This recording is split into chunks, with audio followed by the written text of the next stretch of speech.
The paper in my hand feels light. It is just a standard letter-sized sheet. That immaculate white paper that smells of laser printer toner. The kind they use in these air-conditioned offices that hum softly. But damn, it feels like I'm holding a granite tombstone. I look up at my only son, Stephen, 28 years old.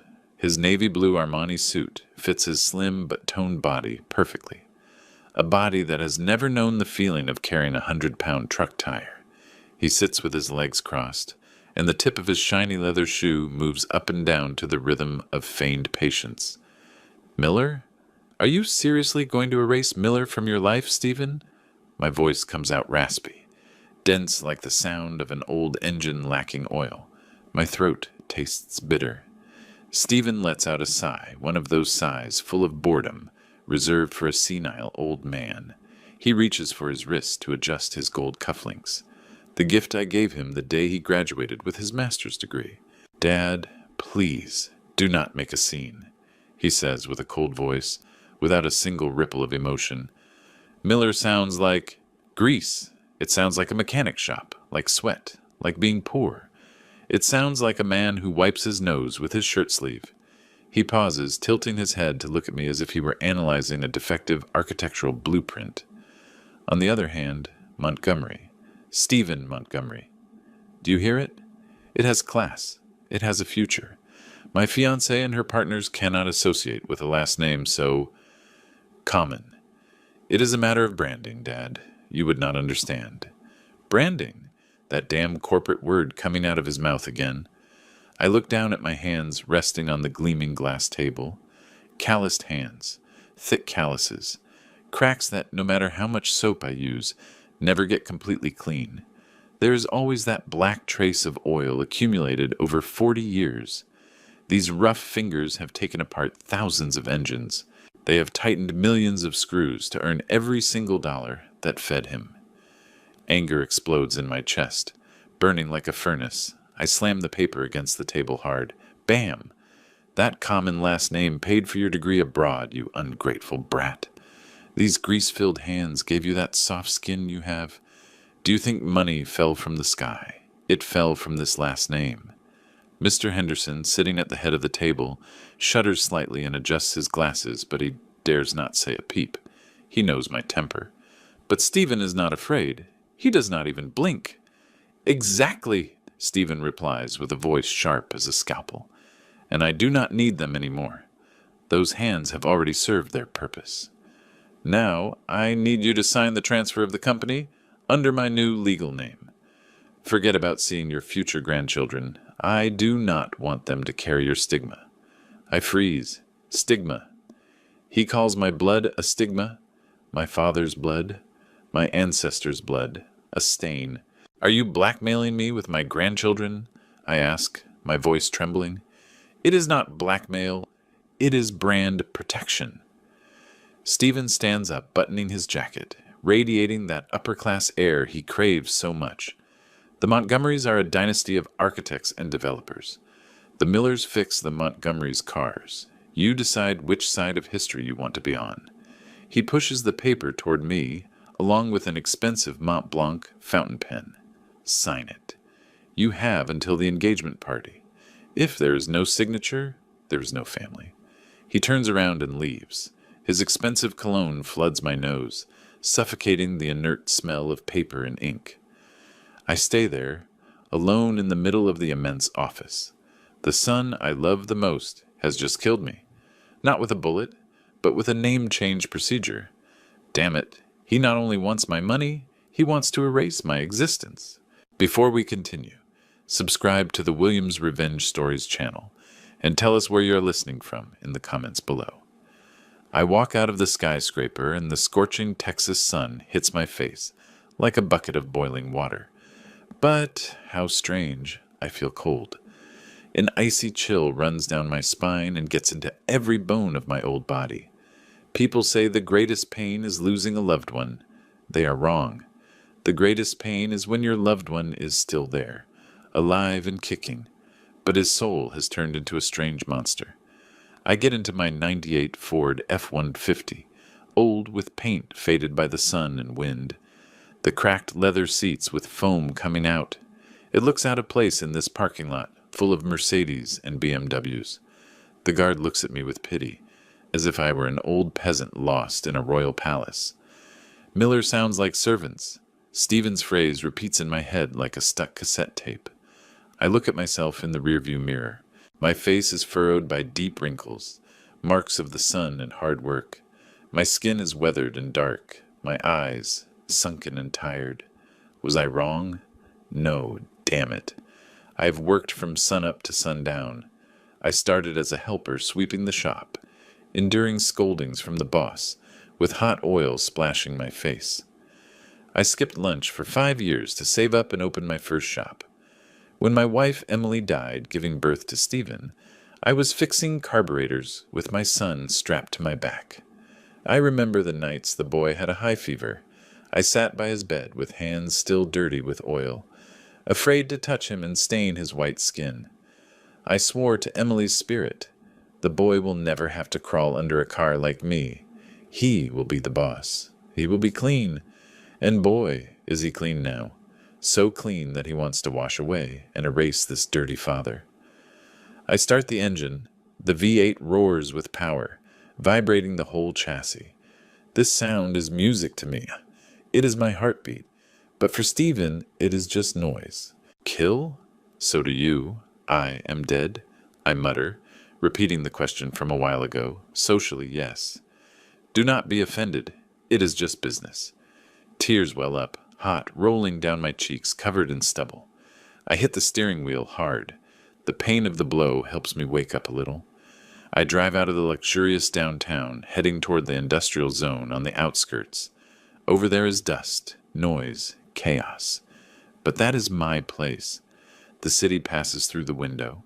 The cold glass and steel skyscrapers give way to rows of industrial warehouses with tin roofs, convenience stores, and working people sweating buckets.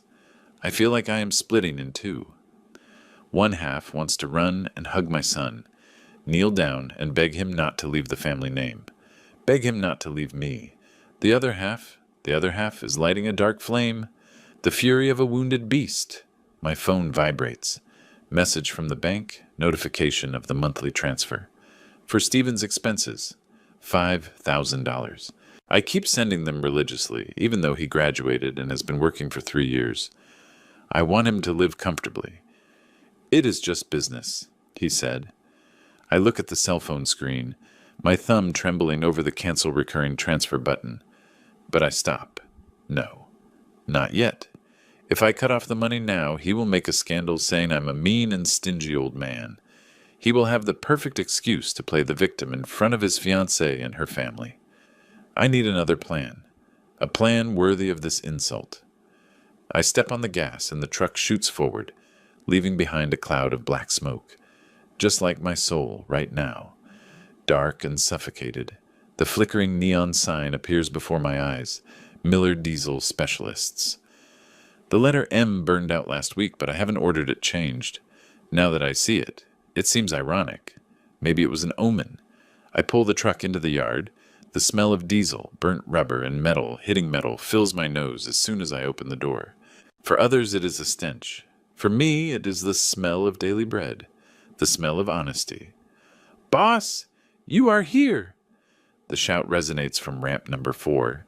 Jason, the foreman who has been with me for 20 years, is wiping his hands with an old black rag. He runs toward me, with a radiant smile, revealing his super white teeth, contrasting with his stained face. "How did it go with the junior, Mr. Arthur? Did you convince him to leave that architect nonsense and come learn the real business?" Jason asks, with an enthusiastic voice. He always calls Stephen Jr. with genuine affection, even though Stephen has never deigned to greet Jason beyond what is necessary. I look at Jason. He is about Stephen's age, maybe a little younger. He wears his overalls full of grease, with Miller embroidered in red thread on his chest. The name my son threw in the trash. This stranger wears on his chest with pride. Good. It went well, Jason. I lie, with a broken voice. I do not have the courage to tell my employees that my son despises this place. Jason, who is very sharp, notices immediately that something is wrong. His smile fades. He looks me in the eyes, and then he lowers his gaze to my trembling hands. Boss, are you okay? You look pale. Do you want me to bring you an ice-cold Coke or a shot of whiskey? I'm fine, Jason. It is just that sometimes money does not buy loyalty, but it buys a lot of stupidity. Jason nods, thoughtful, understanding even if he does not know the details. Bless you, boss. You know that here is your family. Whatever you need, we are here. The boys and I. Family. That word stabs my heart again. These mechanics who eat from their lunchboxes, drink tap water, and work 12 hours a day to make me rich, consider me family. And my son of my own blood, the one who eats fine steaks and drinks French wine, sees me as an obsolete business partner. I walk along the huge industrial warehouse. The sound of impact guns goes clack-clack, crunching in the air. Country music comes out of an old speaker in the corner. I am still the king. I am the king here, king of this kingdom of scrap metal and oil. I stop in front of a semi-truck they are repairing. Mike, a young mechanic, is lying face up under the chassis. Seeing my shoes, he slides out. Mr. Arthur, we found the fault. It was the injection pump, just like you said. You have an ear. Like a wizard, boss. I force a smile and pat him on the shoulder. My hand leaves a dust mark on his shirt, but he does not even flinch. He stands firm, waiting for instructions. Good job, son. Finish it by tomorrow. The client needs to hit the road. Yes, boss. At your service. I enter my private office. It is on the mezzanine with a large window overlooking the whole shop. It is a simple office, just an old oak desk, a filing cabinet full of tax papers, and walls covered with model company diplomas and awards, and photos, many photos. Photo of Stephen at 1 month old, Stephen learning to walk, Stephen graduating from high school, Stephen receiving his architecture degree in Europe. In all the photos I appear by his side, smiling from ear to ear, hugging him with pride. And he, now that I look closely, I realize how forced his smile is. His gaze always avoids the camera, or looks away as if wanting to escape the frame where I appear. I drop into the leather armchair, feeling the relative silence of the soundproof room. I open the bottom drawer and take out the bottle of Family Reserve whiskey I had been saving for Stephen's wedding. I pour myself a full glass. No ice, no water, just the burning hit going straight to the brain. Stephen wants me to sign the transfer. He wants me to erase Miller Diesel Specialists to turn it into capital for his Montgomery Group real estate firm. He wants to sell the shop's land, throw people like Jason onto the street to build luxury condos for the rich. He thinks I am a senile old man who only knows how to obey his son. I drink the whiskey in one gulp. The bitter taste mixes with the saltiness of the tears I haven't dried. Montgomery. I whisper the name, tasting it on my tongue. It tastes tasteless. The landline rings. It is my personal secretary, Mr. Arthur. There is a call from Mr. Henderson's law firm. He asks if you want to review the 1980 trust file. I freeze. The 1980 file. The year I founded the company. The year Emily got pregnant. The year I drafted the first bylaws with all the innocence and hope of a young father. Bring it here. Immediately. Maybe, just maybe, the past is not as useless as Stephen thinks. By nightfall, the shop is almost empty. Only the old night watchman remains at the door. I am still in my office with the dim light of the lamp illuminating the yellowish file on the desk. The smell of old paper transports me 30 years back. Back then, I was not Mr. Arthur, the king of the shop. I was just Arthur, a mechanic poor as a rat, with hands always black. Emily, my wife, was the most beautiful woman in the neighborhood. She loved me not because I was rich, because I didn't have a dime, but because I had golden hands, as she used to say. Arthur, you can fix everything, she whispered to me while bandaging the cuts on my fingers.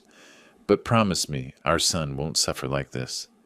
I promised, a fatal promise. When Emily died on the operating table from complications during childbirth, my world collapsed. I held that red, wrinkled baby in my arms. It was Stephen, and I cried until I ran dry. I looked at my hands, broad and rough, and swore to use those same ugly hands to build him a castle. I worked like a beast, from sunup to sundown. I fixed trucks by day and taxis by night. I slept more under cars than in my bed. I ate stale bread with water to save up and buy imported milk for Stephen. When he turned 6, I took him to the most expensive private school in the city. I remember that day like it was yesterday. I put on my cleanest clothes, but I couldn't hide my working-class look. When I led him by the hand to the entrance, the other parents, doctors, lawyers, businessmen looked at me like I was a strange bug. Stephen pulled his hand away. "Dad, your hands are very dirty," he said quietly. I looked down. Even though I had washed them with gasoline, the nails still had black traces. "Sorry, son, I will wait in the car." From that day on, I became his shadow. I paid for his piano lessons, French lessons, summer camps in Europe. I created a perfect world around him, isolating him from the smell of grease from the shop. I thought that was love. I was wrong. How stupid I was. I didn't raise a son, I raised a parasite. I sent him to rich schools so he would learn to despise his own origin. Every dollar I earned with sweat and tears became another brick in the wall that separated us. His visits home became scarce. Meals together were awkward. He never asked me, "Dad, did you get tired at work today?" He only asked, "Dad, did you deposit the money yet?" Or, "Dad, I need to trade in the car." I turned the pages of the trust file. Lawyer Henderson, although he is an old fox, back in the day was also my drinking buddy. He drafted these bylaws very carefully. Article 1. The trust is constituted to protect and maintain the prosperity of the Miller lineage. Article 2. The beneficiary must be a direct descendant. I scan the dry legal text, and then my eyes stop on some fine print. Almost at the end, a clause I had almost forgotten, added at the last minute on my father's advice. Stephen's grandfather, an old-fashioned and very strict man. Clause 4, Identity Clause. To guarantee succession and respect for the family legacy, the administrator and sole beneficiary of the trust must bear the surname Miller, legally and biologically. Voluntary resignation, change, or rejection of this surname will be considered a tacit resignation of inheritance rights. My heart beats fast. Tacit resignation. I read the line over and over. A bitter smile draws on my lips. Turns out God does see everything. Or maybe my father saw the future. Stephen wants to change his name to be upper class. He wants to be a Montgomery. That is fine. I will give him what he wants. He will be a Montgomery. And a Montgomery has no right to touch a single penny of the Millers. I pick up the phone and call Henderson. It is 11 at night. But I know that old man doesn't sleep. "Arthur, did something happen?" "Henderson, start preparing the papers. I want to activate the blood clause, and I want to do it very discreetly." "Are you sure, Arthur? This will destroy him. There will be no turning back." I look at the photo of Stephen smiling forcedly on the wall. My gaze turns cold, just like his was this afternoon. He already destroyed me, Henderson. He killed Miller. I am just going to bury Montgomery. Do it. I hang up. The darkness in the room seems to thicken, but I don't feel alone anymore. I feel a cruel emotion running through my veins. 2 days later, I decided to give Stephen one last chance. Maybe it was fatherly conscience. Or maybe I wanted to see with my own eyes how rotten the tree I planted was. I drive to Stephen's penthouse. It is on the 40th floor of the most luxurious tower in the city, the richest area. I bought this apartment last year. It is worth $2 million in the company's name to save on taxes, a trick Stephen insisted on doing. The private elevator takes me straight to the living room. The doors open and the excessive luxury hits me. White marble floors, crystal chandeliers, and abstract paintings I don't understand, but cost what I earn in a year. Stephen is not there. Only Vanessa is there, his fiancée. Vanessa is a pretty girl. No one denies it. Blonde, model body, daughter of an old money family, a family in decline. Her family has the name, the Montgomerys, but they ran out of cash. That is why she clings to my son. She is sitting on the white leather sofa, flipping through a fashion magazine with a glass of mimosa in her hand. Seeing me enter, she doesn't get up. She doesn't even smile. She only raises an eyebrow, as if I were the delivery guy who arrived at the wrong time. Mr. Arthur, her voice is sweet, but icy. Stephen is in a meeting with investors. Coming without warning, I stand in the middle of the living room, feeling out of place in my simple khaki clothes. I need to talk to my son. And with you, Vanessa. She puts down the glass, crosses her arms. A defensive but haughty posture. Look, Mr. Arthur, be reasonable. We are getting married. Our children will go to international schools. They will rub shoulders with children of ministers and ambassadors. Can you imagine them being mocked for being named Miller? It is too ordinary, too common. Common? I repeat, trying to keep calm. That last name put food on your table. It bought that sofa where you are sitting, and it paid for the diamond ring you have on your hand. Vanessa lets out a laugh of total contempt. Money is money. The origin doesn't matter as long as it is clean, and Stephen is cleaning it by changing the name. Stephen Montgomery sounds like a world-class architect, but Stephen Miller, she shrugs, making a face. Sounds like the guy who fixes the plumbing? My blood boils in my face. She is insulting me in the very house my money bought. You are forcing him to deny his father. Vanessa walks up to me. She is tall, and with heels she looks me straight in the eyes. I do not force anyone. Stephen wants to do it. He desires to escape his grease-filled shadow more than I do. Did you know that every time you come to visit, as soon as you leave, Stephen calls a cleaning service to disinfect the apartment? He says your smell gives him nausea. Bam! That was like a bullet straight to the heart. Stephen had never told me that. But seeing Vanessa's triumphant look, I know she is not lying. Or if she is lying, the truth is just as cruel. My son is disgusted by me. Oh, really? I say, and my voice becomes strangely calm. The pain has transformed into something cold and hard like steel. Then I apologize for contaminating your air. Better sign at once, Vanessa adds, turning her back on me to go toward the bar. Do it for your son's happiness. You are old, Mr. Arthur. You are the past. Let us be the future. I look at her slender back. I look at this luxurious but soulless apartment. You are right, Vanessa. I am the past. But you forget one thing. Without a past, there is no future. I turn toward the elevator. Oh, and one more thing. I look back. Tell Stephen I will sign. I will sign on the very day of the engagement, in front of everyone. You want a grand entrance for the name Montgomery? I'm going to give you an entrance you will never forget. Vanessa smiles victoriously, raising her glass to me. Perfect. Thank you for your cooperation, Mr. Arthur. Remember to wear a suit, and please, shower well. The elevator doors close, hiding her arrogant smile. I stay in the cabin, going down to the ground at full speed. They think they won. They do not know that signature will be the death sentence for their golden future. A week passed like an endless nightmare. I received an envelope by urgent courier on Monday morning. It was not normal mail. It came from a super expensive private firm. The envelope was thick, heavy, with an urgent stamp in bright red. Sitting in my dusty office with the ceiling fan spinning and squeaking, squeak, squeak, over my head like a countdown, I used my wooden-handled knife, the one I have used to cut engine belts for 20 years, to rip open the envelope. Inside was a certified copy from the civil court. Decision on change of civil status of interested party. Stephen Miller. New name. Stephen Montgomery. The name hits my eyes, alien and sharp as a scalpel. He did it. He really did it.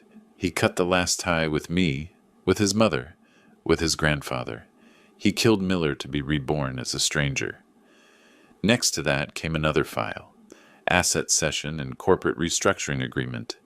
My phone rings. The name on the screen is still Son. the nickname I gave him since middle school.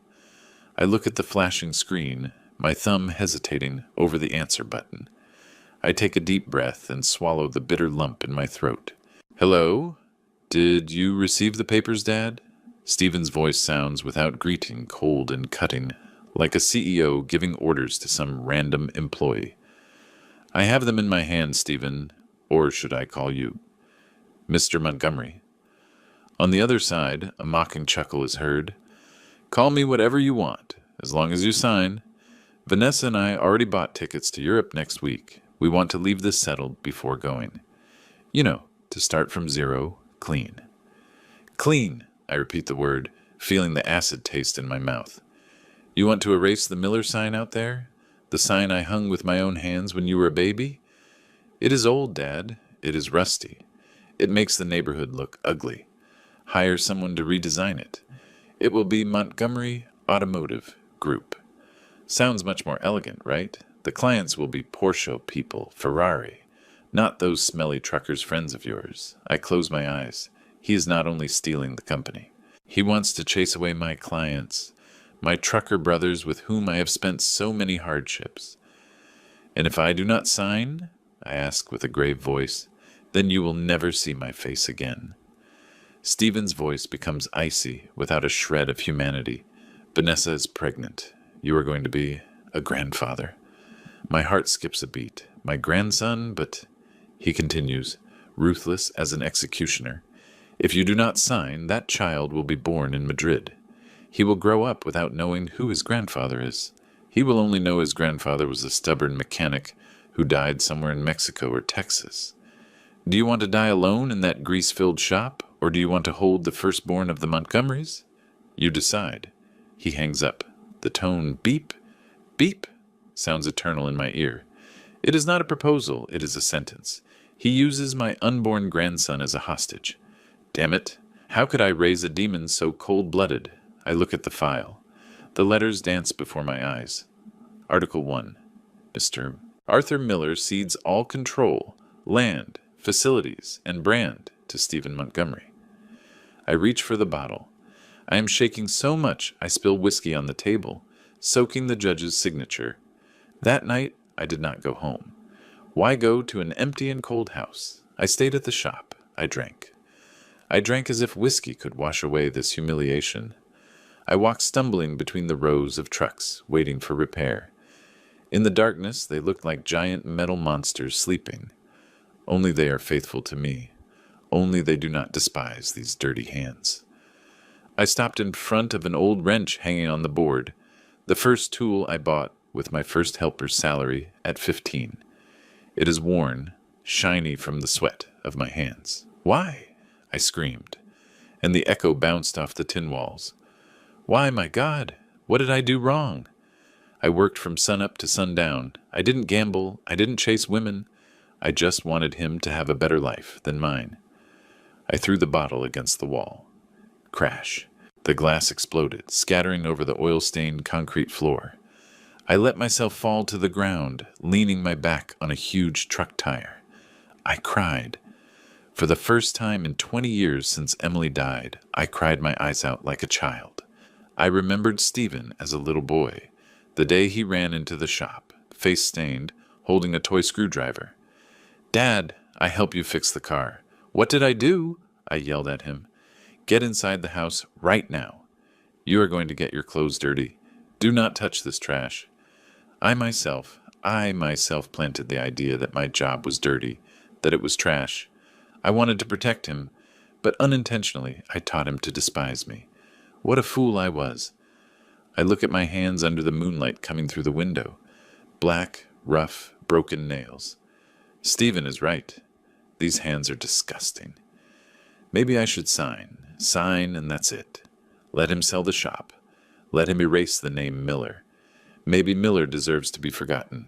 I am already old. I cannot fight against him. He has education, lawyers, a future. I only have oil and a past. I take the pen out of my shirt pocket. I put the transfer paper on my lap. The cell phone light illuminates the line. Grantor, Arthur Miller. I put the pen on the paper. Just one signature, and I will be able to see my grandson. I will be able to be a grandfather, even if I am a despised grandfather, hidden at the back door. But at least I won't be alone.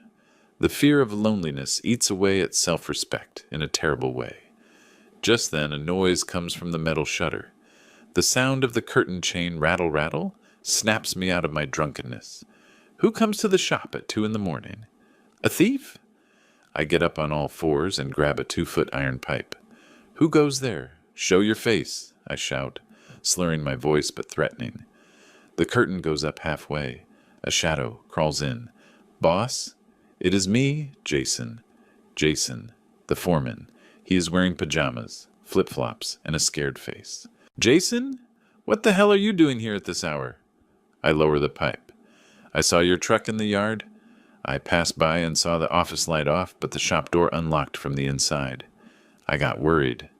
I thought you had a heart attack or something. Jason approaches, wrinkling his nose at the smell of alcohol and seeing the mess of glass. He looks at the crumpled paper on my lap and the pen thrown on the floor. Are you going to sign that, Mr. Arthur? He asks quietly, eyes glued to the document. In the shop, everyone rumors about Stephen's name change. Bad news flies fast. I have no choice, Jason. I laugh bitterly, leaning back on the tire. He won. I am a finished old man. This last name, Miller, he says, is a shame. Jason stays quiet for a moment. He squats in front of me, not caring that the greasy floor dirties his clean pajamas. Boss, do you remember last week my youngest son got hit at school? I look at him without understanding. Huh? And what does that have to do with it? He fought with another kid because he told him his dad was a filthy mechanic. The teacher called me in. Do you know what my son said? I shake my head. Jason looks me straight in the eyes, and they shine with a rare pride. He told me, my dad is not dirty. That is the grease from the trucks that bring food to the whole city. If my dad doesn't fix the trucks, what do you eat? My dad is a hero who keeps this world rolling. I am proud to be the son of Jason Lopez, mechanic for Mr. Arthur Miller. I am stunned, he said. He said that for real? For real. And when we got home, he asked me to teach him how to hold the wrench. He wants to have hands like me. Jason opens his calloused hands and puts them next to mine. They are identical, black, rough, but strong. Mr. Arthur, honor is not in whether the name sounds elegant or not. Honor is here. Jason hits his left chest, where the heart beats, and here he points to his hands. If you sign that paper, you not only sell the shop, you sell my son's pride, mine, and your own.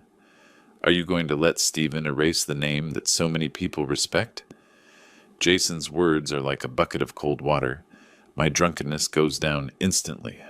The son of a mechanic understands more about honor than my son with a master's degree. Stephen is ashamed of me. Jason's son is proud of his father. The difference is not in the blood. The difference is in the heart. I look at the transfer paper again. I no longer see fear. I see contempt. Contempt for my own weakness from a while ago.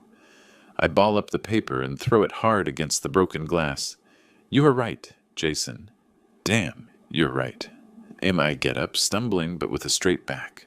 The pain in my chest is still there, but it has changed. It is no longer the pain of loss. It is the pain of transformation. Jason, go to sleep. Come early tomorrow. We have work to do.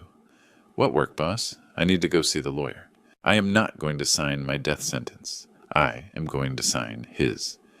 Jason smiles, and his white teeth shine in the dark. That is the Mr. Arthur I know. Good night, boss. When Jason leaves, I stay alone in the shop. I no longer feel cold. A flame grows inside me, the flame of revenge. The next morning, I am at Lawyer Henderson's office at 8 sharp, before the secretary opens. I am wearing my oldest suit, but I am well shaved and combed. Henderson is already old, face wrinkled like a raisin, but his eyes behind the bottle-bottom glasses are still sharp. He looks at me and then looks at the file. Trust 1980 on the table. Arthur, are you sure? Once we activate this, there's no turning back. Stephen will lose everything. Not only the company, but every asset in the name of the trust.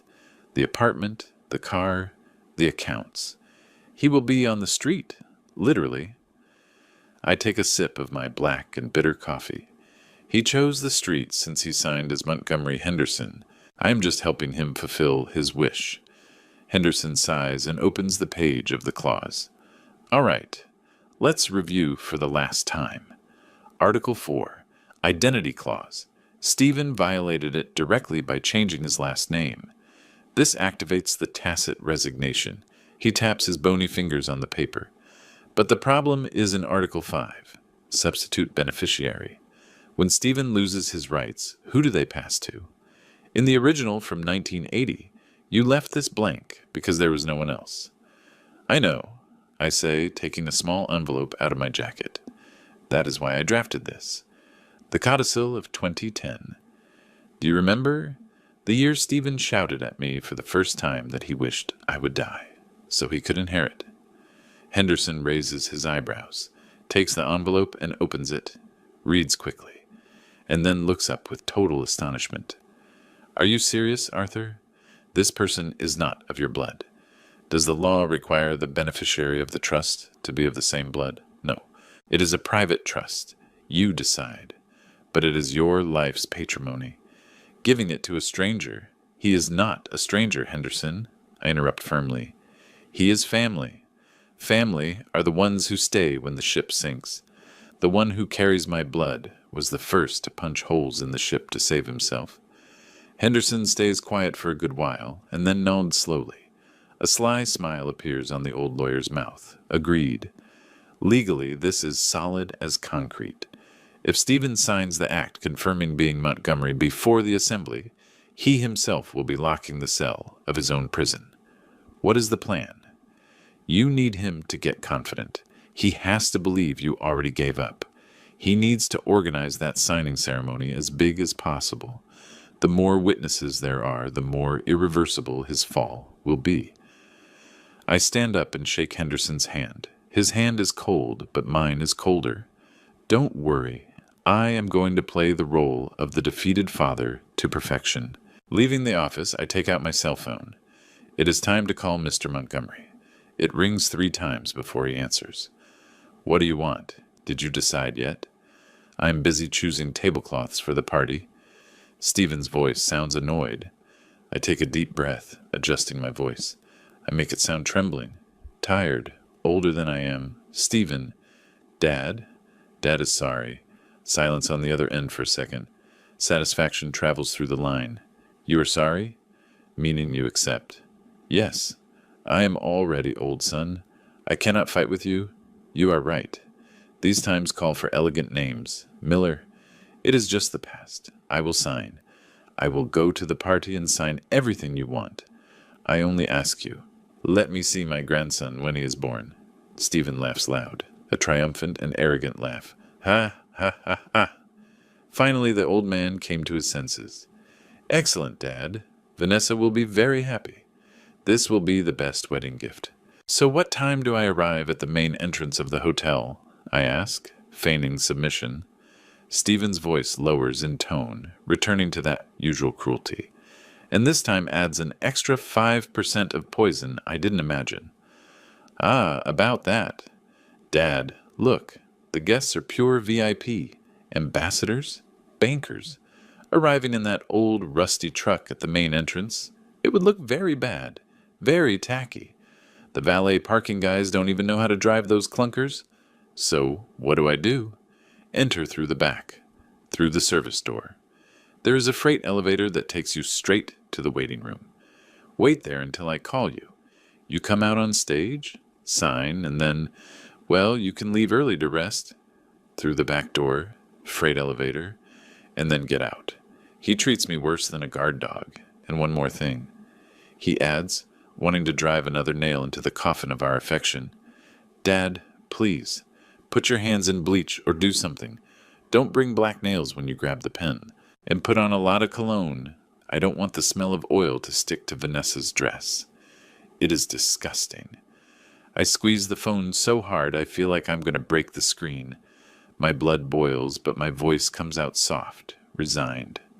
All right, son, I will bathe well. I will enter through the back. I won't embarrass you. Good. See you Saturday. Don't be late. He hangs up. I stand on the street full of people, lowering the phone. A cold smile draws on my face, not of joy, but the smile of a hunter watching his prey step into the trap. He wants me to enter through the back? Fine. I will enter through the back. He wants me to be clean? Fine. I will clean myself. I will clean him out of my life. Stephen hung up smiling, dreaming of his Montgomery skyscrapers, but he doesn't know that call was the moment he signed his own execution order. He just invited the executioner to his party and just gave him instructions from 1900 on how to enter to put the knife to his neck as fast as possible. Saturday, 7 in the evening, Grand Royal Hotel. I park my F-150 in the back alley next to the hotel kitchen dumpsters, just as Mr. Montgomery instructed. The smell of rotten food and leachate mixes with the scent of cheap Old Spice I just put on. A young security guard stops me at the service entrance. Hey, old man, this area is for service staff. Suppliers through the other door. I adjust my tie, which already has a frayed edge, and lift my head. I am not here to deliver anything. I am the groom's dad. The guard sweeps me with his gaze from head to toe. Looks at my old leather shoes that, although I shine them, still show the cracks. Looks at my broad and rough hands. Then he lets out a chuckle, not malicious, but full of pity. Mr. Montgomery's dad? Please, if he said his dad is an investor who's in Europe, well, come on in, uncle from the ranch. Use freight elevator number 3. Don't let the manager see you. I enter the freight elevator. The floor is sticky with food grease and has wheel marks from carts. What irony. This dirty elevator makes me feel more comfortable than the marble lobby out there. At least here the filth is honest. The elevator opens on the 3rd floor. The sound of soft classical music and the clinking of glasses reaches me. I go out and hide in a dark corner behind a giant red velvet curtain. The ballroom is impressively luxurious. Crystal chandeliers hang like giant tears. Fresh flowers flood the aisles. Gentlemen in black tuxedos and ladies in sparkling evening gowns hold champagne glasses, laughing and chatting about trivialities. And there is Stephen. He is in the center, shining like a god. Ivory-colored suit, hair gelled back. He is toasting with a fat man.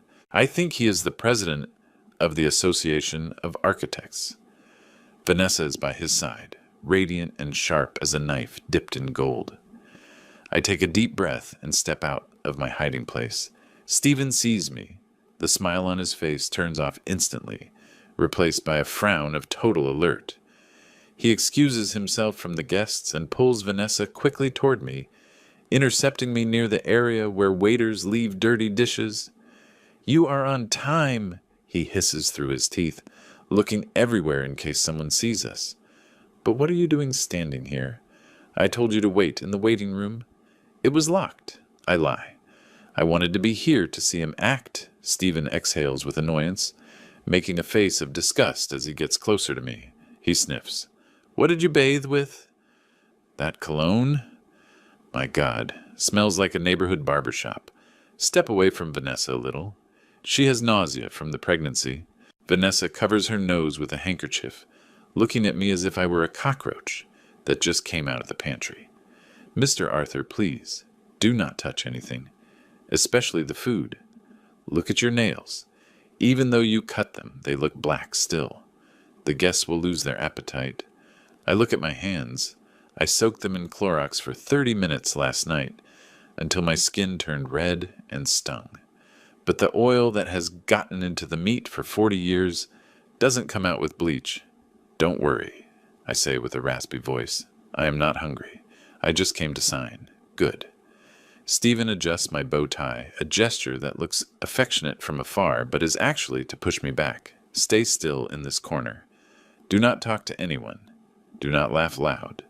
When the master of ceremonies calls the founder predecessor, you go straight up to the stage, sign where pointed, and go down through the emergency exit on the right.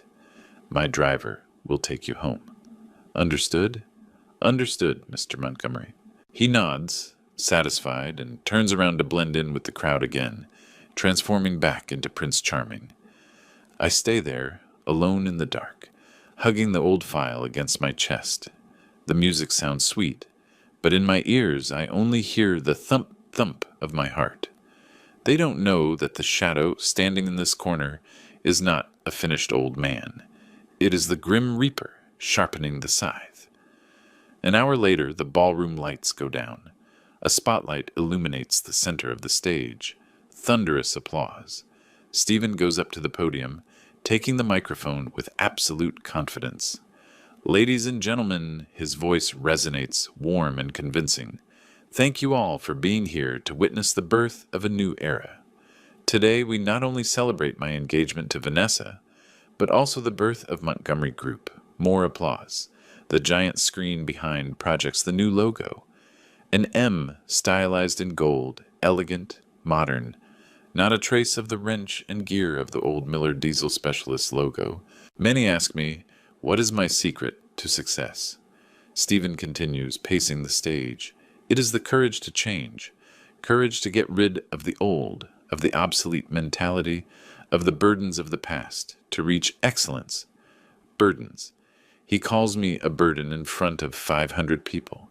And to formalize this, I want to invite to the stage a person who laid the first bricks, albeit rustic, necessary.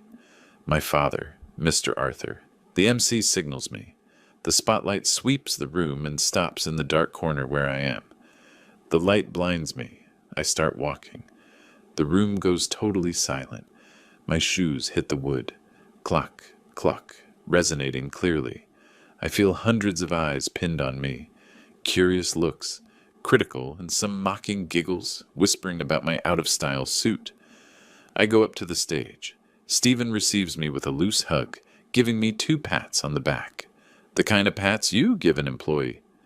This is a historic moment, Stephen says into the microphone, passing me the expensive Montblanc pen.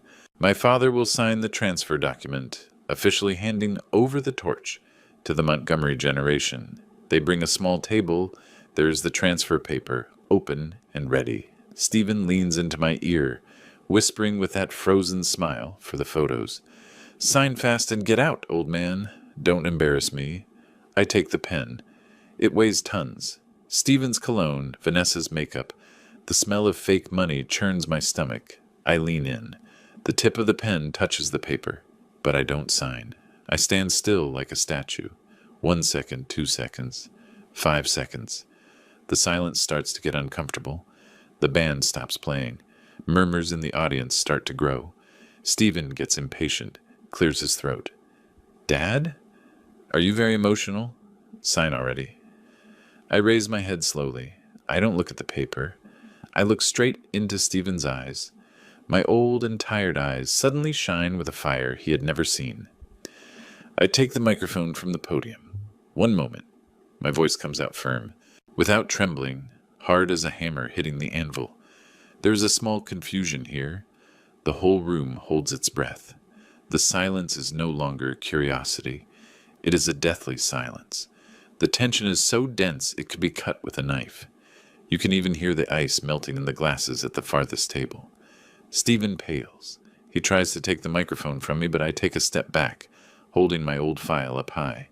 Before signing this paper, I say loudly, my voice booming in the great hall, I need to clarify the true ownership of the company you call Montgomery Group. What are you doing? Security? Stephen hisses, lunging toward me. Stay right there, I shout. The command shout of a man who has run a mechanic shop for 40 years makes Stephen freeze by instinct. Do you want everyone to hear the truth, or do you prefer they see you drag this old man off the stage like a trash bag? The guests start murmuring louder. Cell phones and cameras rise in unison. Vanessa is petrified. With the glass trembling in her hand, I open the file and take out the yellowish sheet from 1980. Ladies and gentlemen, this company does not belong to me, and much less does it belong to young Stephen here present. It belongs to the Miller Family Trust, founded in 1980. I put on my reading glasses and read slowly, clear and strong like a judge handing down a sentence. Article 4, Blood Identity. The administrator and sole beneficiary of the trust must obligatorily bear the surname Miller legally. Any action intended to change, deny, or eliminate this surname will be considered a tacit resignation of inheritance rights. I pause, looking at Stephen's face, which is now white as paper. Stephen, you just bragged to the whole world that you changed your name to Montgomery. You have paraded that certificate everywhere like a trophy. I throw the transfer paper he gave me to the stage floor. Congratulations, Mr. Montgomery. With that new name, you just officially erased yourself from the list of beneficiaries. Legally, you are a stranger, and the Miller Trust does not support strangers. The room explodes in astonishment. Oh, what? It cannot be, resonates chaotically. Vanessa runs to Stephen's side, snatching the paper from me to read it. Her eyes bug out seeing the red seal and the notary's signature from 30 years ago. What the hell is this? Stephen, you told me you were the owner of everything, Vanessa screams, completely forgetting etiquette. The glamorous stage has turned into a battlefield. Stephen shakes, sweating profusely, ruining his makeup. He tries to laugh, a twisted and pathetic laugh. Ha ha ha ha ha. Dad, what a good joke. Everyone, this is a joke from my dad. He has a very peculiar sense of humor. He turns to me, lowering his voice to beg, but with threatening eyes. Dad, stop it. Stop making a fool of yourself. Let's go inside to talk. A fool? I laugh with contempt. The only fool here is you, Stephen. Do you think a last name is a shirt you put on and take off when you want? Did you say Miller is a stain? That is fine. I keep the stain. You keep your elegance. Lawyer Henderson, who had been sitting silently at the VIP table, stands up, adjusts his tie, and goes up to the stage with a firm step. I confirm the legal validity of this document, Henderson says into the microphone. According to the law, at the exact moment Mr. Stevens signed his name change, he lost his legal status over all trust assets, including the shop, bank accounts, and also the penthouse where he lives and the car he drives. No, impossible, Stephen screams, lunging to grab Henderson by the lapels. I am his son. It is my blood. What law prohibits a son from inheriting from his father? Blood? I take a step forward and take his hands off the lawyer. You told me yourself. This is business, not family. Do you want to play by corporate rules? Let's play. It is a contract, Stephen. And you violated it. Stephen collapses. He looks around seeking help, but his strategic partners, his high society friends, avoid his gaze or whisper with contempt. No one wants to associate with someone who just went bankrupt publicly. Vanessa lets go of Stephen's arm as if it burned. You deceived me. You said you were the only heir. Damn you. Stephen turns to me, face full of snot and tears. The arrogance has disappeared.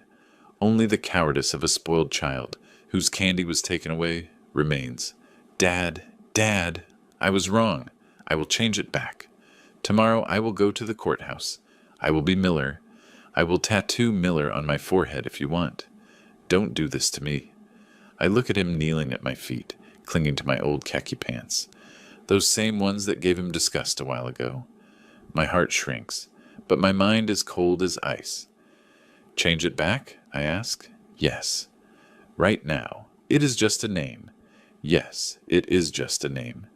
But dignity cannot be changed. I shake my head and take another paper out of the envelope, the one I showed Henderson the other day. Too late, Stephen. Article 5 of the trust is very clear. In case the main heir resigns or violates the identity clause, inheritance rights will pass immediately and irrevocably to the substitute beneficiary. Stephen looks up with eyes wide with terror. Substitute beneficiary? Who? You don't have anyone else? Mom died. You don't have anyone?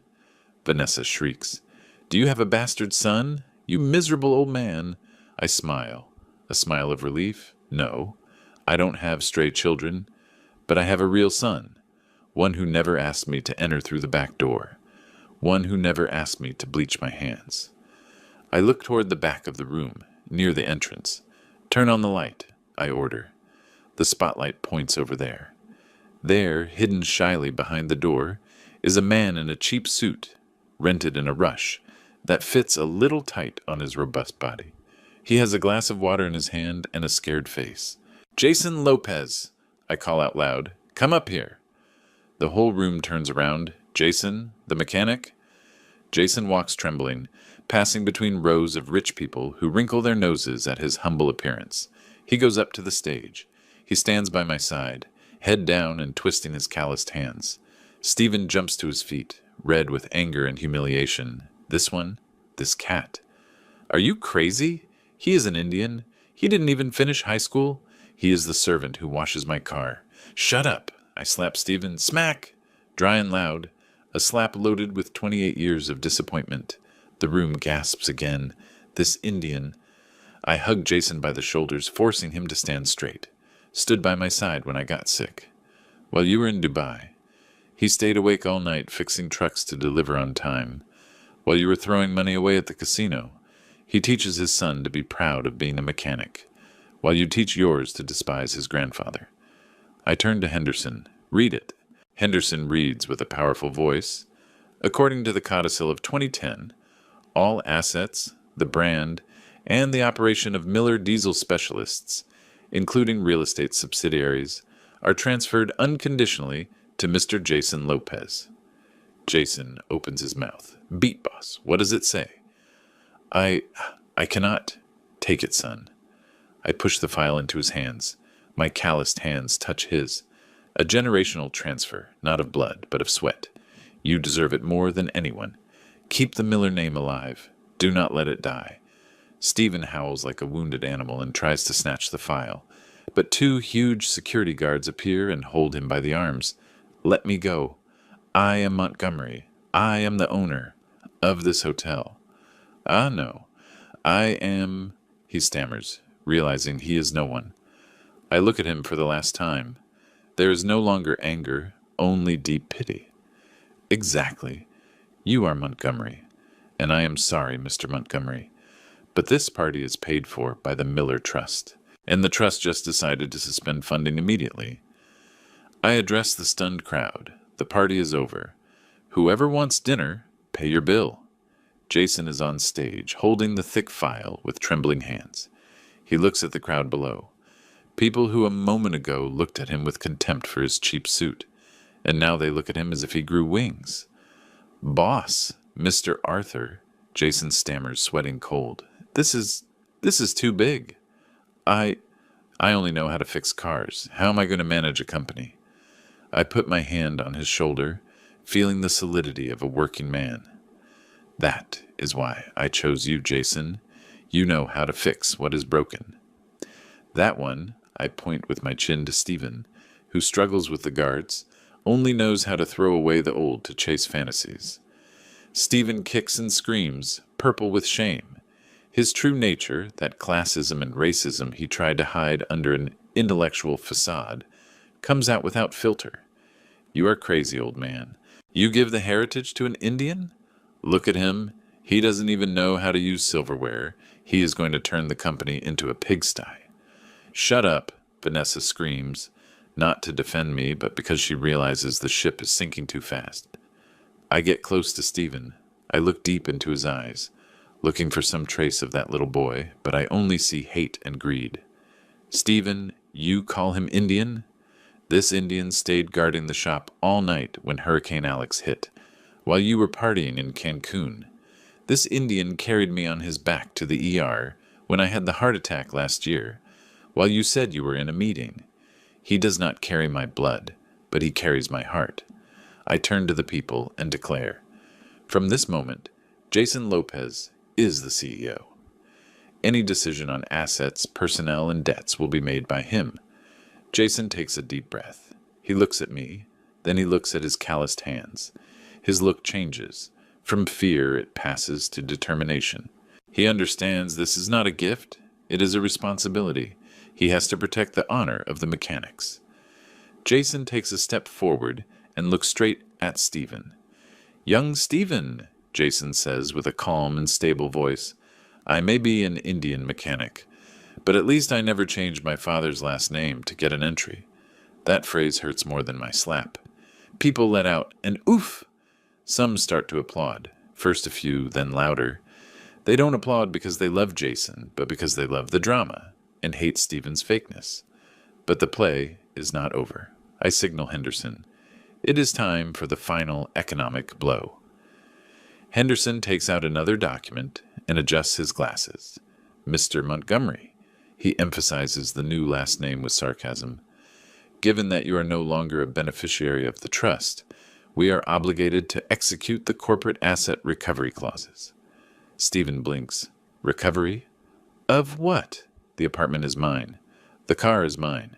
False, Henderson responds coldly. On paper, the penthouse in Sophia Tower is property of Miller Real Estate. The Porsche Cayenne you drive is property of Miller Transport. You only had right of use as a family member. Now that you are a stranger, you are making improper use of assets. Vanessa turns pale as wax, grabs Stephen by the arm, digging her nails in. Stephen, tell me he is lying. The apartment is in your name. I, Stephen stammers. He signed for the company to be the owner and thus evade inheritance taxes. A clever trick, which has now become the rope around his neck. Henderson looks at his watch. We filed an urgent eviction order with the court this morning, just after confirming your name change. The order was approved 10 minutes ago. You have 24 hours to empty the apartment. 24 hours? Are you crazy? Where are we going to go? That is not company business. Henderson shrugs. Ah, and the Porsche that is in the valet parking. Our guards already put a boot on it and recovered the spare key. No, it is the wedding car, Stephen screams, trying to get off the stage, but his legs fail him and he falls to his knees. I approach and look down at my son, totally destroyed. Can you imagine, son? I whisper, soft but lethal. You wanted to be sophisticated. Now you are a sophisticated hobo. You have a pretty name, a pretty label, but not $1 in your pocket. I turn to Vanessa, who is standing like a statue of salt. Vanessa, dear gold digger, I hope your love for Montgomery is big enough to sleep with him under a bridge tonight. Or does your love also have an expiration date like the credit card I just canceled? Vanessa lets go of Stephen. She looks at him, then looks at the diamond ring on her hand. A ring I know perfectly well Stephen bought with the additional corporate card. She takes off the ring. Vanessa, what are you doing? Stephen looks up, pleading. No. We can start over. I am a good architect. I will make money. Make money? Vanessa laughs and throws the ring at his chest. Do you think anyone is going to hire an architect who just got disinherited publicly by his own father? You are the laughingstock of the whole city, Stephen. Your name is trash. But I love you. I love security, Stephen. I love a man who can protect me, not an idiot who lied to me about his fortune. You are a fraud. Smack! Another slap for Stephen, not mine, but from the woman he was going to marry. Vanessa turns around, her dress waving, and goes down the stage without looking back. People move aside to let her pass, as if she had a contagious disease. Stephen crawls on the floor, looking for the ring, crying his eyes out. He looks around. His friends, beep, are already leaving. They cover their mouths to laugh, pointing at him. Let's go. The show is over. Poor guy. He thought he won the lottery and only got scrap metal. The name Montgomery sounds good for a waiter. Those whispers are needles in his skin. What does he have left? No money, no house, no car, no wife, no family. He turns to me. This time the haughtiness has gone completely. He crawls and hugs my legs. Dad, forgive me. I was wrong. Don't leave me. I will be a mechanic. I will wash cars. Let me go back to the shop. I have nowhere to go. I look at the crown of his head. The perfect hairstyle is now a mess. I once caressed that head, promising to protect him always. But that little boy already died. The one at my feet is Stephen Montgomery, a stranger. Do not call me Dad, Mr. Montgomery. I take his hands off my legs and shake my pants like dusting off dirt. At Miller Diesel Specialists, we only hire expert and honest mechanics. You are neither of the two. Didn't you say oil is disgusting? Don't stain your white suit. I turn my back. A strange lightness invades my soul. The pain in the chest has disappeared, leaving a cold but calm hollow. Let's go, Jason. I pat the foreman's shoulder, now general manager. It smells too much like cheap perfume here. I miss the smell of engine oil. Jason nods, hugging the file like a treasure. Yes, Mr. Arthur. Tomorrow we have to do the major adjustment to Mr. Rodriguez's trailer. Exactly. Work comes first. 2 men, 1 old and 1 young, go down the stage. We walk between the rows of empty chairs, stepping on the red carpet with our old shoes. No one dares to block our path. The dignity of work radiates from us with more strength than any jewel. Behind our backs, on the luxurious but lonely stage, Stephen is still sitting there, clutching the name change paper and the rejected ring. His crying resonates, pathetic and hollow in the huge hall. Dad, come back. Dad. I do not turn around, not once. A man never looks back at the trash he just threw away. We leave through the back door of the hotel, that same one Stephen forced me to enter. The night air hits us fresh on the face. The sky is starry and clean. Do you regret anything, Mr. Arthur? Jason asks in a low voice. As we get out of the old truck, I start the engine. The V8 roars familiar, vibrating the seats, the sound of life. My only regret, Jason, I say, staring straight ahead, is waiting so long to teach him this lesson. An hour later, we arrive at the shop. Total silence. Only crickets and the smell of diesel. This is home. This is my castle. I enter the office, take off the suffocating tie, and throw it on the armchair. I go toward the wall, full of photos. I take down the photo with Stephen the day of his graduation. In the photo, he smiles forcedly. I smile with pride. A lie framed in glass. I go out to the yard where the metal barrel for burning trash and old rags is. The fire burns, illuminating my face full of wrinkles. I throw the photo into the fire. The glass explodes. The flames lick Stephen's smile, turning it into black ash that flies toward the night sky. Jason is behind, observing in silence. Repaint the Miller sign. Make it shine well, I say without turning, and put your name below. Jason Lopez, General Manager. Yes, boss. I look at the ashes flying in the wind.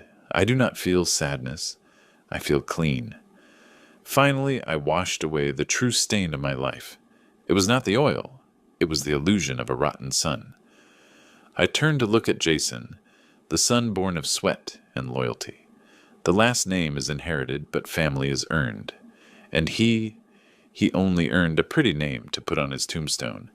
If this story has captivated you, like the video, subscribe to the channel, and share your thoughts in the comments. To hear the next story, click on the box to the left of the screen. Thanks for watching.